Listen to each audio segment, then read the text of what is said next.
President जमीर Ahmad Khan MLA, HD Kumaraswamy और ex chief minister, इन लोगों ने जो 10 करोड़ रुपए की मांग करे, 10 करोड़ रुपए दिए जमीर अहमद के सामने एचडी कुमारस्वामी को दिए। फसादात कराते हैं, फसादात होंगे नहीं, फसादात कराते हैं जनता दल वाले, फसादात कराते हैं कांग्रेस वाले, फसादात कराते हैं एमआईएम वाले, का फसादात कराते हैं कभी कभी बीजेपी वाले, उसमें साइलेंट होके भी कराएंगे। 35 करोड़ मुसलमान देश के रिप्रेजेंट कर रहे हैं क्या तुम्हें? कई लोग मुसलमान जेल में हैं, कई लोग बंगलों में हैं, कई लोग अपने अपने बच्चों के साथ हजार करोड़ की दौलत में हैं। तुम्हें पूरे लोग 35 करोड़ के मुसलमान को क्या कर रहे हैं? तो इसलिए संविधान में जो बोला गया है सब मिलके जाएंगे। ये जो मुसलमान के ऊपर जो कर रहे हैं, क्या हक है इनको? क्या हक है मुसलमानों के ऊपर करने? जेडीएस को क्या हक है? कांग्रेस को क्या हक है? चाहे भाजपा को, बीजेपी को क्या हक है? क्यों लेते हैं? जब लेते हैं तो तमाम लोग ना पूरी ताकत से, मेरी रिक्वेशन से, नहीं तो ऑनरेबल सुप्रीम कोर्ट की मदद से, इलेक्शन कमीशन ऑफ इंडिया के इंटरवेंशन से ये इलेक्शन बैन होगा, बैन करना चाहिए, बैन ही होगा।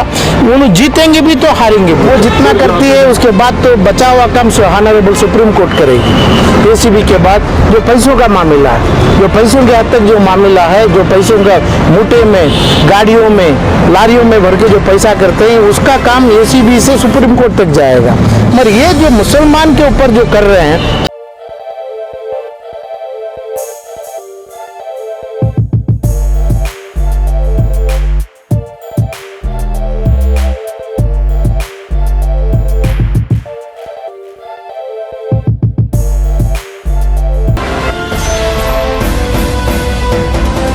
कंप्लेंट है, एक हमने इलेक्शन कमीशन साहब ने चीफ इलेक्टोरेट ऑफिसर के सामने किए थे, अपने मीना साहब के सामने। उसमें ये है कि वे हर जगह, हर कर्नाटक में, देश में किधर भी नहीं, कर्नाटक में मुसलमान को वो क्या बोलते हैं, मरा हुआ कबूतर बनाते हैं, मरा हुआ कबूतर जिसकी इज्जत नहीं है मगर नाम रखते हैं। तो सिंदगी और हनगल में जो कर रहे हैं जेडीएस के लीडर और अपने कांग्रेस के लीडर, भाजपा छोड़ के, ये दोनों लोग इन मुसलमानों को इतनी गंदगी कर रहे हैं, इतनी ये कर रहे हैं। तो इसलिए मैं कमिश्नर साहब को बोला हूँ, अपने चीफ इलेक्टोरेट ऑफिसर को, इलेक्शन तो 2 दिन है, इलेक्शन होगा, आप रुका नहीं पाते। इलेक्शन के बाद ये इलेक्शन को कैंसिल करना मांगता हूँ मैं। इलेक्शन नहीं होना चाहिए, जैसा बसवा कल्याण में भी हुआ था ऐसा ही है ना। जिस जगह पैसा बांटते हैं, इधर पे एसीबी में कंप्लेंट किया हूँ मैं, एसीबी वाले करते हैं, करप्शन कोर्ट को जाऊँगा, वहाँ से सुप्रीम कोर्ट तक जाएंगे करप्शन में। मगर जातीले मामले में जो जात को, दुनिया में कोई जात नहीं है, मुसलमान की जात को, मुसलमान को लेके जो कर रहे हैं, ये रास्ते पे ला रहे हैं। समझो जैसा एमआईएम का असदुद्दीन जो कर रहा है, ऐसा जेडीएस में कांग्रेस वाले जो कर रहे हैं, मुसलमान को करके धीरे धीरे जो मुसलमान नहीं चाहते हुए पर भी मुसलमान का अलग क्लेम करके अलग देश बनाने की दूर तक जा रहे हैं। कोई मुसलमान इनके पीछे नहीं है, वो होना भी नहीं चाहिए। ये गवर्नमेंट के खिलाफ कोई भी नहीं जाएगा, जाना भी नहीं चाहिए, मुसलमान हो, कोई कम्युनिटी हो। मगर जेडीएस अपने तरफ से मुसलमान है, अब मैं मुसलमान कैंडिडेट को दिया हूँ। कॉन्स्टिट्यूशन में ऐसा नहीं है, कॉन्स्टिट्यूशन में पार्टी रिकग्नाइज हुई है जेडीएस की और कांग्रेस की, और उसके ऊपर सिद्धरामैया के ऊपर अपना जेडीएस का मुखंडा जो एचडी कुमारस्वामी बोलना, कुमारस्वामी के ऊपर ये बोलना जो मोटे वाली पैसे वाली बात, ये तमाम चीज़ तो एसीबी देखेगी। एसीबी तो बड़ी एक अच्छी सी एनलार्ज डिपार्टमेंट है, वो जितना करती है उसके बाद तो बचा हुआ कम ऑनरेबल सुप्रीम कोर्ट करेगी। एसीबी के बाद जो पैसों का मामला है, जो पैसों के हद तक जो मामला है, जो पैसों का मूटे में, गाड़ियों में, लारियों में भर के जो पैसा करते हैं, उसका काम एसीबी से सुप्रीम कोर्ट तक जाएगा। मगर ये जो मुसलमान के ऊपर जो कर रहे हैं, क्या हक है इनको? क्या हक है मुसलमानों के ऊपर करना? जेडीएस को क्या हक है? कांग्रेस को क्या हक है? चाहे भाजपा को, बीजेपी को क्या हक है? क्यों लेते हैं? जब लेते हैं तो तमाम लो ना, पूरे लोगों को लो ना, लिंगायत को भी नहीं ले सकते हैं उन्होंने, चाहे लिंगायत को लिए, ब्राह्मणर्स को लिए, हिंदू को लिए, तो हमारे उनके साथ मुसलमान को जोड़ो। मुसलमान को अलग करने का, यानी मुसलमान खुद अलग जाने का कोई कानून नहीं है। मैं ये बोल रहा हूँ हमारे इलेक्शन कमिश्नर साहब को, जो हमारे संविधान के, इंडियन कॉन्स्टिट्यूशन के फादर जो है डॉक्टर अम्बेडकर, डॉक्टर अंबेडकर को कई बार गलियों में बगैर एक वोट के हराए थे, एक वोट भी नहीं सो हराए थे, डिपॉजिट छोड़े थे इन्होंने। तब इतनी इज्जत से बाहर है, इतनी इज्जत अपनी इंडियन कॉन्स्टिट्यूशन की बाइबल जैसी किताब लेके हमारे को प्रेजेंट करे। कभी दिन इन्होंने नहीं बोले मैं इंडियन कॉन्स्टिट्यूशन बनाया हूँ, मैं मेरा इसमें पूरा कंट्रीब्यूशन है। कभी दिन नहीं बोले मैं दलित से हूँ। तो क्यों हारे इन्हों क्यों जीतना मांगता हूँ मैं, क्यों जीतना है इन्हों के भाई मुसलमान है। क्या मुसलमान को मालूम है क्या इसका असरात क्या होगा? मुसलमान ये लोग रख के अलग देश की मांग करेंगे। इसका कारण होंगे election commission of India. Election commission इसका मुख्य कारण बनेंगे फ्यूचर में, क्योंकि इसको इतना दूर छोड़े हैं, कोई इंडिया के अंदर हिंदुस्तान के अंदर कहाँ भी नहीं छोड़े। हनगल, बसव कल्याण और अपना सिंदगी यहाँ पे यानी लोग सब इन्हों समझते हैं कि भाई ये लोग किधर भी ऑफिसर्स ने, उधर के ऑफिसर्स को भी मैं एनजीओ के हद तक मैं बात किया था, कोई ऑफिसर यानी मेरी बात की, मेरा रिक्वेस्ट के लेने इन्हों तैयार नहीं है। इसलिए कि भाई इलेक्शन कमीशन ऑफ इंडिया जो है उनको ऑर्डर किया है, उनको इजाज़त दिया है, उनको लाइसेंस दिया है ऐसा बात करने। इसलिए मैं चीफ इलेक्टोरल ऑफिसर के सामने रखा हूँ कि भाई इसको तुरंत करो, ये लोगों को अरेस्ट करो, पुलिस को ऑर्डर दो, क्योंकि पुलिस लोग उधर का डिप्टी कमिश्नर हो कुछ नहीं करेंगे जब तक इलेक्शन कमिश्नर ना उसमें स्टेप लिए। आपका क्या कहना है, क्या इलेक्शन कमीशन के सामने? इलेक्शन कमीशन के सामने ये बोल रहा हूँ, हिंदगल, हनगल और सिंदगी का इलेक्शन कराओ और उसको बैन करो। इसमें जो जुल्म करे मुसलमान का नाम लेके, जब मुसलमान का नाम लेके इसमें करे तो उसका नाम इलेक्शन ही नहीं है। वो इलेक्शन है सर, क्या हुआ है? जुल्म मुसलमान को बोलते हैं कि भाई मुसलमान मेरा है, मुसलमान को मैं कैंडिडेट देता हूँ, मुसलमान मेरे तरफ है, मुसलमान अलग है, मुसलमान को मदद चाहिए, किसी की मदद नहीं चाहिए क्योंकि मैं खुद मुसलमान हूँ। मुसलमान को कोई किसी की मदद नहीं है। मुसलमान का नाम लेके इलेक्शन करने कोई कॉन्स्टिट्यूशन में जो इलेक्शन कमीशन की फादर बुक है, उनकी पेरेंट बुक है, वो बुक में नहीं है, तो उन्होंने खुद इसमें जुल्म कर रहे हैं। इलेक्शन कमीशन का जुल्म हुआ है इसमें, इसलिए लोकल एडमिनिस्ट्रेशन और अपना जो पुलिस वाले इनके इस हिसाब से जा रहे हैं, इनकी तरफदारी कर रहे हैं इलेक्शन कमीशन के। मुसलमानों का नाम हनगल, सिंदगी, बसव कल्याण, बेंगलुरु और मैसूर और कर्नाटक के किधर भी लेने का किसी को हक नहीं है। जब मुसलमान का कोई पॉलिटिकल पार्टी ले लिए, चाहे हनगल का भी हो, चाहे 2023 में हो, 2024 में पार्लियामेंट का हो, इसको इलेक्शन कमीशन की पूरी ताकत से, मेरी रिक्वेशन से, नहीं तो ऑनरेबल सुप्रीम कोर्ट की मदद से, इलेक्शन कमीशन ऑफ इंडिया के इंटरवेंशन से ये इलेक्शन बैन होगा, बैन करना चाहिए, बैन ही होगा। उन्होंने जीतेंगे भी तो हारेंगे भी। मटेरियल एविडेंस तो खुद तुम्हें लोग बनाते हैं ना, तुम्हें क्या मटेरियल एविडेंस चाहिए?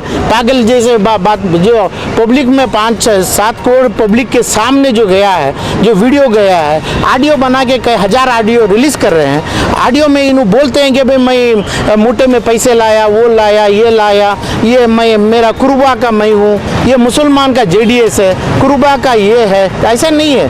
ऐसा हो के तुम्हें पार्टी रिकॉग्नाइज नहीं किए, पार्टी डी रिकॉग्नाइज करा के ये बोलने दो, इन्हों इंडिपेंडेंट में बोलने दो। इंडिपेंडेंट में हारना जीतना उनकी बात है, मगर पॉलिटिकल पार्टी के सिक्के से जीतना है तो इसके जिम्मेदार इलेक्शन कमीशन ऑफ इंडिया होंगे। नहीं, इसमें देखो ये जातिलम देखो एलिगेशन नहीं है इसमें, जातिलम मामला मैं किधर भी नहीं करता हूँ, ना वो मीटिंग में मैं था।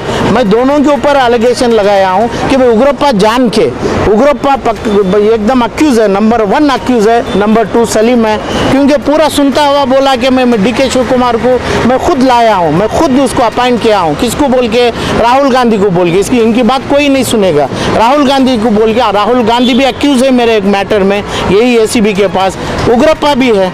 कौन क्या किया, वो क्या डिस्पैरिटी किया, कास्ट में इंफीरियर किया, ये कास्ट वाले को निकाला, वो बात नहीं है। मेरा सवाल ये भी है पूरे तुम्हारे सामने, ACB या इलेक्शन कमीशन के नहीं, मुसलमान को देना भी नहीं चाहिए, मुसलमान को लाना भी नहीं चाहिए। कितने मुसलमान हैं पूरे? तुम्हें इधर खड़े 4 मुसलमान, 4 MP, 4 MLA, तो पूरे 1.5 करोड़ मुसलमान यहाँ के और 35 करोड़ मुसलमान देश के रिप्रेजेंट कर रहे हैं क्या तुम्हें? कई लोग मुसलमान जेल में हैं, कई लोग बंगलों में हैं, कई लोग अपने अपने बच्चों के साथ हजार करोड़ की दौलत में हैं, तो मैं पूरे लोग 35 करोड़ के मुसलमान को क्या कर रहे हैं? तो इसलिए संविधान में जो बोला गया है सो मिलके जाएंगे, यूनिटी रहेंगे, यूनिटी हिंदू मुसलमान की रहेगी का नहीं है। जब इलेक्शन कमीशन के ऊपर मैं एक्यूजेशन बोल रहा हूँ, इलेक्शन कमीशन के ऊपर बोलता हूँ उन ऑर्डर से कि इलेक्शन बैन ना करेंगे, तो इलेक्शन बैन भी करें, इलेक्शन रुकाएं तो अच्छा है। क्योंकि कल उन्होंने जो डेवलपमेंट डायरेक्ट ऑफिसर है हनगल और सिंदगी के लोगों को समन दिया है, बुलाए हैं, इन्होंने मेरे सामने ऑर्डर किए हैं, इसके बावजूद भी इलेक्शन होगा क्योंकि रुका नहीं पाते। रुका दिए तो अच्छा है, नहीं रुका है तो इलेक्शन में जीतने वाला फिर जाएगा, फिर करेगा, जो पैसा डाल रहे हैं वो पैसों के साथ पूरों का जाएगा। ऐसा ही 2023 के इलेक्शन में भी होगा, 2024 के इलेक्शन में भी होगा। कानून ने किए, किताबें किए, इंडियन कॉन्स्टिट्यूशन है और इसका कमीशन ऑफ इलेक्शन है। इसके अलावा दूसरा ये पॉलिटिकल लीडर्स का और दूसरों ये including prime minister of India का और चीफ मिनिस्टर ऑफ कर्नाटका का कुछ नहीं चलेगा इसमें जब तक इलेक्शन कमिश्नर सही रहे और election commissioner party before the supreme court बने। ऑनरेबल सुप्रीम कोर्ट इसका इंसाफ करेगा। क्या है कि कम से कम मुसलमान के नाम से वोट ना लें, मुसलमान को अलग ना करें। मुसलमान होते हुए, मुसलमान का एनजीओ चलाते हुए मैं बोलना चाह रहा हूँ, मैं हिंदू लोगों से, हिंदू भाइयों से, हिंदू जो गवर्नमेंट से जम के जाना चाहता हूँ। मैं इसको डिवीजन करके नहीं करना चाहिए। सियासत की जा रही है, इससे कहीं ना कहीं फसादात होने के भी चांसेस होंगे। फसादात कराते हैं, फसादात होंगे नहीं, फसादात कराते हैं जनता दल वाले, फसादात कराते हैं कांग्रेस वाले, फसादात कराते हैं एमआईएम वाले, का फसादात कराते हैं कभी कभी बीजेपी वाले, उसमें साइलेंट होकर भी कराएंगे, फसादात उन्होंने कराएंगे। मैं इलेक्शन कमीशन के सामने सिर्फ एक ही लेटर एफिडेविट दिया हूँ, मैं जो एफिडेविट कोर्ट के सामने लिया हुआ एफिडेविट 5, 10, 15 साल के अंदर सेपरेट देश की मांग होगी। देश नहीं होगा, इसमें खून खराबा होगा, खून की नदियों जाएंगे, जिसको तुम्हें इसके जिम्मेदार बनेंगे। इलेक्शन कमिश्नर के सामने रखा हूं मैं, ये कर रहे हैं ये पॉलिटिकल पार्टी से। सब आप किसके खिलाफ किसका नाम लाए हैं इसमें, किसी लीडर का? जब जो आज जो करप्शन के नहीं, आज जो 27 तारीख को जो इलेक्शन में अपने आज बीजेड जमीर अहमद खान एमएलए, एचडी के कुमारस्वामी और एक्स चीफ मिनिस्टर, इन लोगों ने जो 10 करोड़ रुपए की मांग करे, 10 करोड़ रुपए दिए जमीर अहमद के सामने, एचडी कुमारस्वामी को दिए। यही है केस। जो जब पैसा दिए, पैसा दिए बसों कल्याण इलेक्शन में, बाई इलेक्शन में, अभी नहीं, अक्टूबर में नहीं है वो मैटर, कभी उन्होंने लाए नहीं, पुलिस के सामने लाए नहीं, सरकार के सामने लाए नहीं, असेंबली में लाए नहीं, ये पब्लिक के सामने नहीं ले। पब्लिक जो है जिसको क्लेम करते हैं मुसलमान के नाम से, किसी के सामने नहीं लाए उन्होंने। और वो चीज़ पे लाया हूँ मैं कंप्लेंट अपना HD Kumaraswamy, number 2 accuser, number 1 जमीर अहमद खान एमएलए हैं। सर, जिस चीज़ का आपने अभी कंप्लेंट का जो डिटेल आप जिक्र कर रहे थे, इंडिया के इलेक्शन के अगर हम पैटर्न देखें तो 2014 के इलेक्शन में अमित शाह ने भी कहा था कि 15 लाख, फिर उन्होंने रिप्लाई दिया था नोटिस का कि इलेक्शन का जुमला है। तो ये अगर इनसे भी इलेक्शन कमीशन मांगता है तो ये कहेंगे इलेक्शन के जुमले हैं, हालांकि साबित तो कोई नहीं कर पाता कि 10 करोड़ 5 करोड़ 6 करोड़, ये तो अंधेरे की काम है। इसको साबित कैसे कर सकते हैं? तभी तो काम होगा, वरना सब इलेक्शन के जुमले आज इंडिया में जो चल रहा है। देखो, जुमले इंटरप्रिटेशन गलत है, कन्फेशन ओथ लेना डिफरेंट है। ये कन्फेशन उनकी ज़बान थी क्या दूसरी ज़बान थी? ये कन्फेशन आपका वीडियो जो ले रहे हैं, आपका नाम और आपका रिकॉर्डिंग, उसका एविडेंस है क्या? नहीं है। ये एविडेंस करेगी honourable Supreme Court of India. जुमले देने से, respected honourable minister of home Amit Shah ji बोलने से कुछ नहीं होने का है। ये बोलेंगे तो छोटी सी ट्रेल कोर्ट बोलेगी, ACMM कोर्ट बोलेगी ये जुमला जो दिया हुआ है सही है क्या, ये करप्शन के साथ जुड़ के जाएगा, ऐसा बोलना मांगता है। ये जो बोलेंगे तो इसके नाम से वोट मिलेंगे, ये वोट सही है क्या, करप्शन पैसों के साथ आया है और तुम्हें इस इतनी बड़ी चोरी को छुपाया है क्या, तुम्हें ही पैसा दिया है, जो पैसा दिया उसके साथ आप थे। ये सभी तमाम खाली जुमले देना, ये उन्हें बचाव कर लेना है अपने honourable Supreme Court of India के सामने। जब तक जैसा 5 साल में इलेक्शन आएगा, ऐसा honourable trial court, honourable high court and supreme court के सामने जाके इसका जुमला वहाँ पे देंगे। ये ज़रूरी है, ये साबित हो जाएगा। ऐसा नहीं, हर चीज़ का भी है, हर चीज़ का एविडेंस चाहिए। एविडेंस है, एविडेंस को यूं जैसा पब्लिक के सामने अभी 6 करोड़ लोगों के सामने सीडी पेश किए इन्होंने, सीडी पेश किए, जिसको अपना सेकेंड अक्यूज जो है एचडी कुमारस्वामी, उन्होंने खुद भी माने हैं कि भाई इन्होंने जो बोला सो सही है। तो ये बताएंगे वो करेंसी नोट कहाँ थी, कौन से बैग में थी, कौन ला के दिए, इन्हों कैसा बोले, इन्हों गलत बोले रहे तो सज़ा लेंगे। और इन्हों नहीं बचाव कर लिया अपना एचडी कुमारस्वामी, उनको भी सज़ा होगी। उसमें दोनों ही अक्यूज रहे। जुडिशरी में कितनी आपकी एक्सपेक्टेशन है? जुडिशियरी पे 100% एक्सपेक्टेशन है, 100%, 100%, 100%, अनटिल एंड अनलेस हमें एविडेंस दें, एविडेंस के तहत ये चीज़ को हमें उसमें पेश करें तो 100% करेगी, नहीं तो कुछ भी नहीं तो ज़ीरो। कितना भी बड़ा मामला होगा, अपना जान को डरा, अपने दौलत को डरा, अपने लिटिगेशन को डरा, वहाँ पे ज़ीरो हो जाएगी। हुकूमत के ख़िलाफ़ जो भी सबूत हमें पेश करेंगे, सुप्रीम कोर्ट से मिला के काम करेंगे। अभी मैं कई बार मेरे कंप्लेंट में भी दिया हूँ, 100 करोड़ से 1000 करोड़ रुपए शाहरुख खान के बेटे के केस में कौन भी लीगल फीस के तहत ले सकता था। और 30 दिन 40 दिन रखना भी, इनको 30 दिन 40 दिन फिराना भी, ये जो हुकूमत अपने खिलाफ और जुडिशरी की जो तुम्हें पूछे उसका सवाल का साबित है कि भाई वो साबित कभी भी करते हैं। इनके साथ जो समीर वाडेकन जो है वो सही सबूत दिया है, मगर वो दे के अब समीर को जेल में डालना चाहिए, नहीं तो 40 दिन जो अंदर बैठा वही सज़ा हो गई। तो जिसको इसको सज़ा देना 1000 करोड़ रुपए से 5000 करोड़ रुपए भी ले सकते थे, वो पैसों को मना करना तब कानून की इज्जत है, ये कानून की इज्जत है ये। Thank you.